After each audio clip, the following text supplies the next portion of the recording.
what is shown to the world. What are the actions the world sees versus whether they judge or not. I'm not saying care if your brother judges you on what you've done, but you should see like how do you look.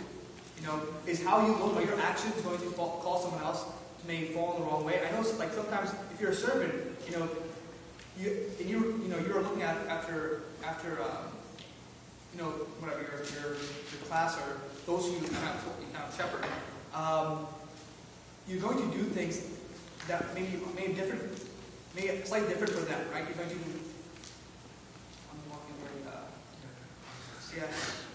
I know what you're saying. I'm just saying that's different than caring about what people think of you. I'm actually saying I like what he's saying too. And I also like perception is not again an image or a show that you put on.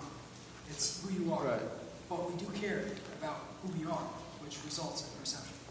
So it is the corollary of who we are is perception.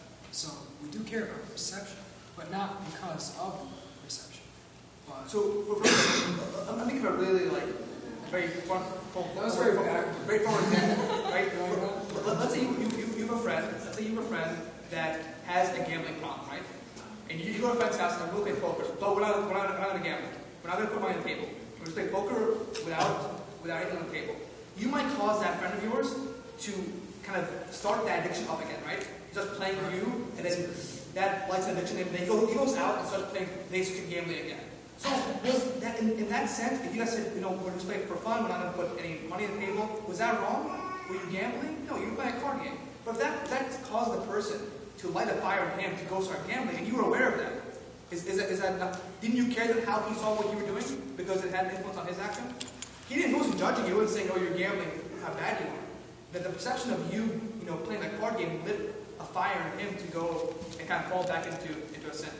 And I think the point you're making, and maybe there's confusion, is that it's the perception of the action, not of a human being. Like you're not like in your example, your friend is not. It doesn't matter what he thinks of you. That's not why you're doing it. But it's the action that is what he's looking at. And for Jesus, it was the same thing. It's the action of baptism that we're looking at. It's not like he cared what we thought of him, but he did care that we saw the action. So I think your point is that it's the action. Your action is what's perceived, and that's what's his point. Not necessarily what they think of you as a person. Exactly. That's exactly right. Because your actions, exactly, they have an effect on what people think. So it's really your action.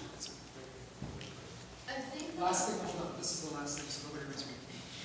Well, I just think this should be fleshed out a little more because if you look at what Jesus did do, Jesus did crazy things, and if we're gonna judge the actions of what Jesus did, from the Pharisees' point of view, for example, they didn't have wisdom, right? So they didn't see that by Jesus going and talking to the Samaritan woman that he was really showing love, right? What Jesus did to the Samaritan woman was confusion for the Pharisees, and it went against everything they were taught.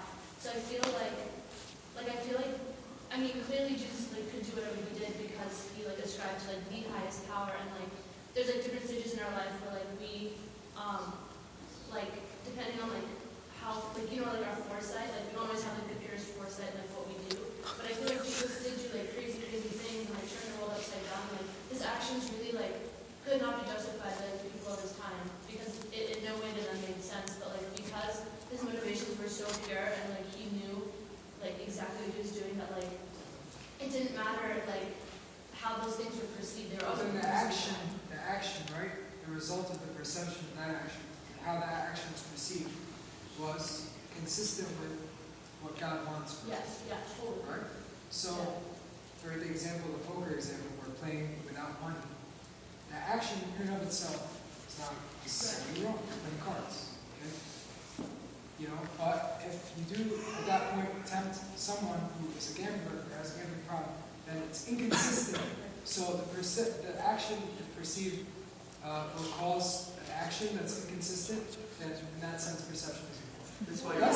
Let's not get too much into it though. But it is very, very much the case where we do care too much about how people more than we should. At least I'm talking about me. I care more about how people should think of us, than we should, right? So, but sometimes it is important, of course. It's not I don't care about everything. that's why you're a lawyer, though, right? That's why I want, not the money. I think very highly of you. really nice explanation of what he said. Huh? I think very highly of you, George. Thank you, Andrew. I appreciate it. Oh, but I don't care. Good job, George. So, obviously the negative part of that perception is when you make a decision completely superficial, like you said. Just so people see me, I'm going to act, the way that their perception kind of approves of me, or they judge me in a good way. There's this kind of judgment that goes on. So the first one I absolutely love is the example of being a deacon. And every guy here can definitely sympathize with me on this.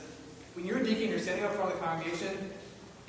All the mothers are looking at you. Wow, that's a wonderful boy up there. He's praying. Look at him. He's praying. And he's dressed up and comes on every week. And it can be definitely a reason why we fall, right? It's going to be one of the biggest temptations in terms of why you're a deacon. Is that people are going to think I'm a good boy and I'm a wife that way or something or along those lines. But are we doing it because are we thinking service to God? Is that why we're up there? And this is actually one of them. I'm sure this is something we all struggle with, but definitely one of the big ones. Service. Is another thing as well is that you want people to see your service. Like, I'm giving a lot of time to church. Kind of look at me, kind of. And if that's what drives your services, people that are seeing you, then a lot of service in the church is done behind closed doors. A lot of people that you go out and serve, no one ever sees them, and that service is very important. So you can't have the thing that drives your service be, well, is someone there to watch you serve? Because there's a lot of service that's required that is actually behind closed doors. And obviously charity. So you hear about all these big corporate entities that give money to social good because it looks good for the company to do that. Then the pure motivation there is that. The pure motivation is we want to look like a socially responsible company, so we're going to donate money to X charity. So what is the consequence of that? And I like to point to this verse, Matthew 6:5, says, and when you pray, this is talking about the Pharisees and the Sadducees of the time of Jesus. People who were very superficial. People who kind of did all the ritualistic things just for the sake of people seeing them. And this was a time where the synagogue was very corrupt in this manner. And it says, and when you pray, you shall not be like the hypocrites, for they love to pray standing in the synagogues and on the corners of the streets. They may be seen by men, surely I say to you, they have their reward.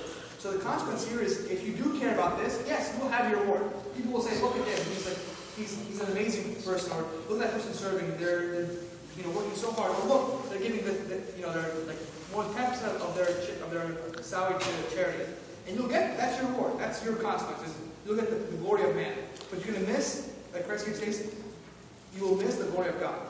So, big consequence. Small thing, but huge consequence. The glory of God and the glory of man. Two different things.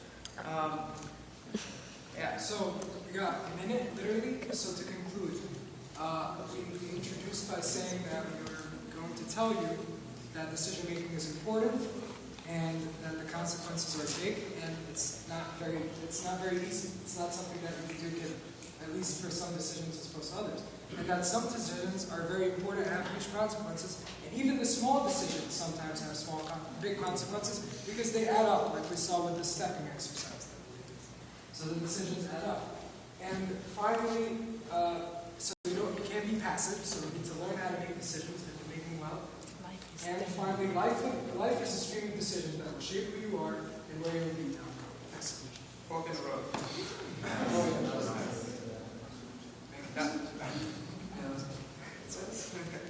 All right.